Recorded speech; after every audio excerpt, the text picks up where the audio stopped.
작년 9월의 어느 날 A매치 소집명단 발표 기자회견에서 황인범을 선발한 이유와 그 선수의 장점에 대한 기자들의 질문이 있었습니다.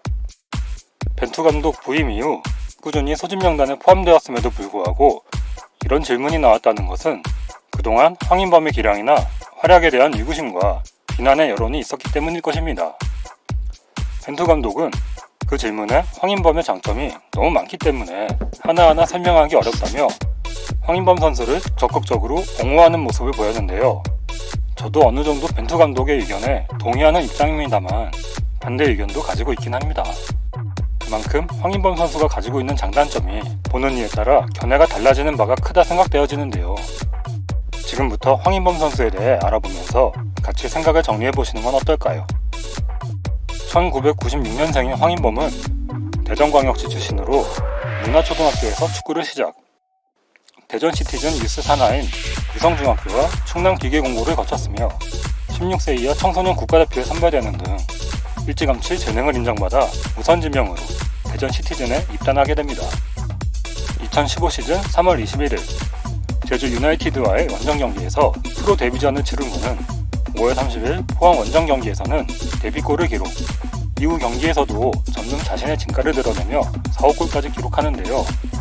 승승장구하던 그는 7월 12일 전남과의 홈경기에서 발가락 골절 부상을 당하면서 안타깝게도 시즌 아웃. 한창 물이 올라와 있던 시기에 황인범의 시즌 아웃으로 대전도 부진을 겪으며 강등이 되고 맙니다. 2016 시즌 개막 후에도 좀처럼 부상의 여파로 실전 감각을 찾지 못하는 듯한 플레이를 보여줬지만 점차 기량을 회복하면서 팀의 FA컵 32강 진출에 기여하게 됩니다. 이후 완벽하게 부활한 모습을 보이며 2016 시즌 K리그 챌린지 베스트 11에 선정, 2016 시즌을 최고의 활약을 하는 시즌으로 보내는데요.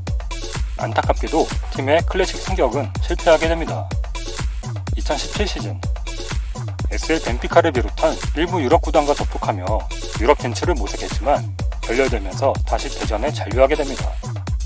그리고 새로 부임한 이영익 감독은 황인범을 공격형 미드필더에서 중앙 미드필더로 포지션 변경하게 되는데 이후 부진한 모습을 보이기 시작, 결국 다시 원래 역할로 돌아오면서 좋은 활약을 보이게 되고 2017 시즌 K리그 챌린지 베스트 11에 선정도 됩니다. 2018 시즌에는 유럽 진출을 위해 조기 군입대를 결정하여 아산 무궁화 FC에 입단. 하지만 아시안게임 금메달을 획득함으로써 조기 전역이 확정되어서 원소속팀으로 복귀하게 되었는데 짧다면 짧았던 아산에서의 9개월 복무기간 중에 성적은 18경기 1골 2도움. 하지만 이 시기에 아산에서 주세종, 임영주 등 쟁쟁한 국대급 선수들과 경쟁하고 배우면서 국대급으로 성장했다고 봐도 무방할 것 같습니다.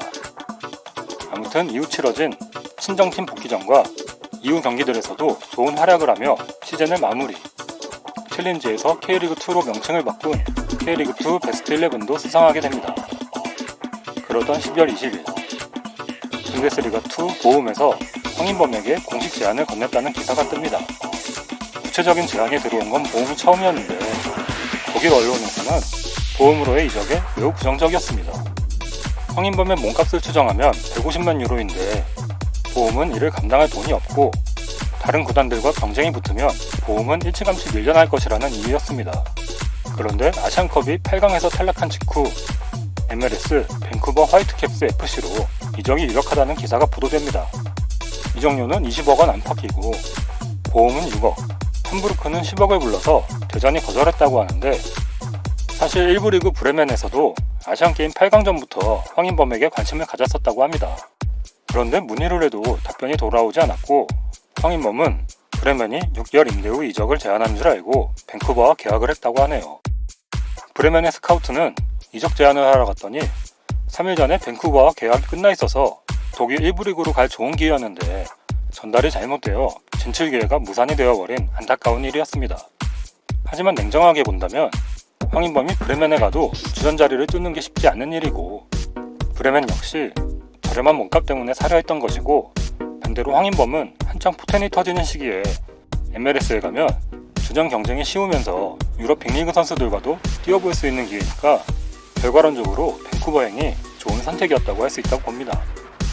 그리하여 2019년 1월 밴쿠버 입단이 확정. MLS에 도전하는 첫 번째 한국 선수가 되었습니다. 사실 MLS는 예전에는 은퇴리그 이미지가 강했지만 최근에는 젊은 선수들의 유럽행의 기회의 장으로 변하고 있는데요.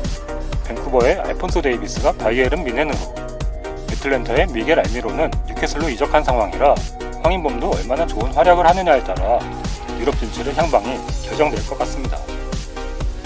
그렇게 많은 기대를 모은 2019 시즌 3월 3일 미네소타와의 데뷔전을 시작으로 전 경기를 출장한 그는 밴쿠버가 MLS 하위권 팀이긴 하지만 오자마자 에이스 역할을 하면서 35경기 4골 3도움이라는 스탯으로 시즌 마무리를 합니다. 현재도 유럽 진출을 준비 중이라고 하며 이미 가까운 곳에서 엄청난 제안이었지만 고려하지 않고 유럽 오퍼만 고려할 것이라고 하는데요. 어린 선수들의 유럽 진출에 대한 강한 열망과 도전이 빨리 이루어졌으면 하는 바람입니다. 그런데 국대 얘기를 안 하고 넘어갈 수는 없겠죠. 제목처럼 벤투호 1호 욕바지일 정도로 많은 욕을 먹는 황인범 선수입니다. 성인 국대에서 조현우, 황의조, 김민재, 이강인, 권경원 정도를 제외하면 싸그리 욕먹는 게 이 바닥이니 그러려니 한다지만 황인범은 유독 좀 많은 욕을 먹는 듯 합니다. 패스미스가 제일 많다고 까이는데 피지컬이 약한 모습도 많이 보여 까이는 일도 많았습니다. 실책이 많다는 점도 그렇고요. 하지만 기록상으로 보면 좋은 경기력을 보여주는 경기가 대다수였습니다. 중요한 패스 성공은 이용에 이은 2위. 패스 성공률은 91%이며 수비지표 역시 수비수를 제외하고 가장 높은 점수를 기록하는 편입니다. 물론 기록만 맹신하는 건 잘못된 거지만 그렇다고 기록을 간과하고 눈으로 본 것만을 의존하는 것도 좋은 것 같진 않습니다. 최근 벤투 감독이 원 볼란치 포메이션을 사용함에 따라 황인범은 주로 공격형 미드필더로 기용되었는데 해당 포지션에서의 역할 수행에 있어서는 아쉬운 부분이 많았습니다. 공격형 미드필더의 주 역할은 상대의 밀집된 공간에서 탈 압박을 통한 볼 점유와 동시에 라스트 패스와 세컨드 어시스트를 공급하는 등의 역할인데요. 이 부분에서 황인범의 탈 압박 능력과 패싱 능력을 상대적으로 우리가 볼 때 아쉬움이 있었던 게 사실이죠. 그만큼 공격형 미드필더 포지션이 어려운 자리인데 벤투 감독이 주로 쓰는 원 볼란치 기반의 4-1-3-2 포메이션 운영 시 수비 시에 공격형 미드필더가 볼란치와 동일한 위치까지 내려서 수비 시에 가담할 자원으로 황인범을 최적으로 보고 있는 것입니다. 실제로 황인범은 상당한 활동량을 보유하고 있고 수비 시 상대의 공격을 차단하는 가로채기 능력이 좋기 때문입니다. 게다가 황인범에게 볼란치 포지션이 그리 어색한 자리도 아니기도 하며 소속팀에서도 감독의 전술적 선택에 따라 볼란치에 기용된 적이 있었으니까요. 박스투 박스로를 소화하는 미드필더가 황인범 외에는 없는 상황에서 벤투의 선택은 제한이 없는 상황이기도 하고요. 자, 쉽게 얘기하자면 잔실수도 조금 있어. 피지컬이 뛰어나진 않아. 패스도 그럭저럭 쓸만해. 수비력도 미드필더 치고 나쁘진 않아. 킥은 좀 봐줄만 하네. 근데 활동량이 대박이라서 공격 갔다가 수비하러 빈 공간 커버도 엄청나. 그런데 이 정도로 뛰어질 수 있는 한국 선수가 거의 없네. 그럼 얘를 쓸 수밖에 없지. 이런 상황인 것이죠. 개인적인 생각으로 공격 자원으로서 압박을 견딜 수 있을 만한 수준의 피지컬 보강은 필수라고 생각합니다. 아시아권에서는 통할지 모르나 유럽 무대를 생각한다면 강한 피지컬 없이는 더 이상 발전된 플레이를 보여주기 힘들 것 같거든요. 지금 좀 욕빠지면 어떻습니까? 그와 반대로 응원하고 있는 팬들도 있다고 생각하시고 발전된 모습으로 유럽 진출도 하고 욕빠지가 아닌 모든 국민들이 응원하는 황인범 선수가 되시길 바라겠습니다.